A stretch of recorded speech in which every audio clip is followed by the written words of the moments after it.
ये बात याद रखें, दूध वाले की दुकान से दूध मिलता है, तेल वाले की दुकान से तेल मिलते हैं, मिठाई वाले की दुकान से मिठाई मिलती है, डॉक्टर की दुकान से टीके लगते हैं, मोची की दुकान से जूती बनती है, इसी तरह गोश्त की दुकान से गोश्त मिलता है।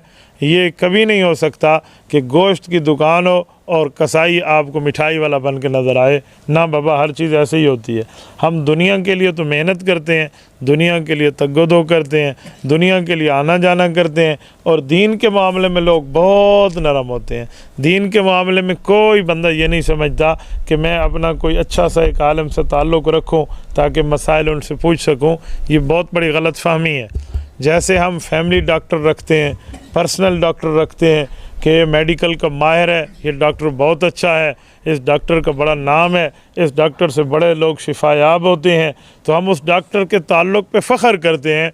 लेकिन ऐसा हमारा किसी जय्यद आलिम से ताल्लुक़ नहीं होता कि मेरे मसाइल उससे हल होते हैं। वो मुझे मसाइल बताता, समझाता, सुनाता है और मैं उस पर अमल करता हूँ, मेरा इससे ताल्लुक़ है। हम कभी इसको ये नहीं समझते।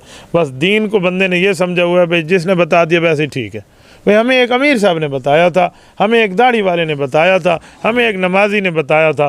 बाबा, अमीर साहब मौलवी ना हो तो मसला बताने की उसको इजाज़त नहीं है, वो सिर्फ़ सरोज़ा लगवाएगा। हाँ, आलिम है और मुफ्ती है तो फिर और बात है, आप उससे मसाइल सुन लें।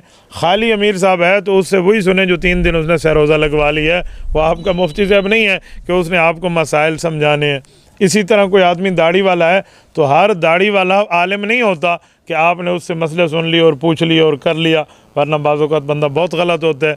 कल मुझे एक ख़ातून का फ़ोन आया, वो कह रही थी 30 साल से मैंने इतना सोना अपने पास रखा हुआ है, और सोना पता नहीं 7-8 तोले था, इतना सोना रखा हुआ है, ग़ालिबन 7 तोले था और बाकी पैसे वगैरह भी थे। तो मेरे ऊपर तो ज़कात नहीं आती ना, क्योंकि कुछ लोगों ने मुझे कहा है कि ज़कात नहीं आती। अब मैं बहुत हैरान हूँ कि 30 साल से इस खातून ने सोने पर माशाअल्लाह अपना कब्ज़ा रखा हुआ है, और इसको आने जाने में इसने पहनना और लेन देन रखी हुई है, और पैसे भी इसके पास हैं। और इसे लोगों ने कहा जी सोना आप रखोगी तो ज़कात नहीं आती। भी ठीक है भाई, लोगों की बात माननी थी तो लोगों से सोना ले लेती। आप सुनार की दुकान पे क्यों गई हैं?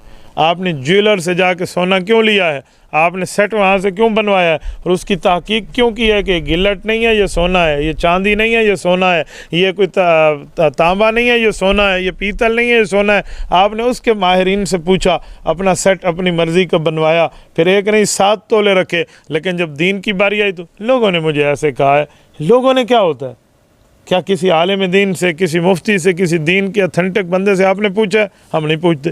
साल हा साल गुजर जाते हैं आवाम में, लोग दीन को अहमियत दें, दीन को ज़रूरत समझें, दीन की जो है ना कोई हैसियत अपने दिल में बिठाएं तो बंदा पूछे। जब दिल में दीन की हैसियत ही नहीं हो तो पूछेगा क्या? लोगों ने सिर्फ़ इतना समझा हुआ है कि मौलवी का मसला है कान में अजान दे दे जब बच्चा पैदा हो जाए, बच्चा बड़ा हो जाए निकाह के 2 जुमले पढ़ा दे, बंदा फौत हो जाए जनाजे की 4 तकबीरें पढ़ा दे। अब मौलवी का क्या काम है? मौलवी को और कुछ पता है? ये काफिराना जहन है, अंग्रेज़ का जहन है, बाग़ियाना जहन है, ये जहन नहीं है। हम दीनदार हैं।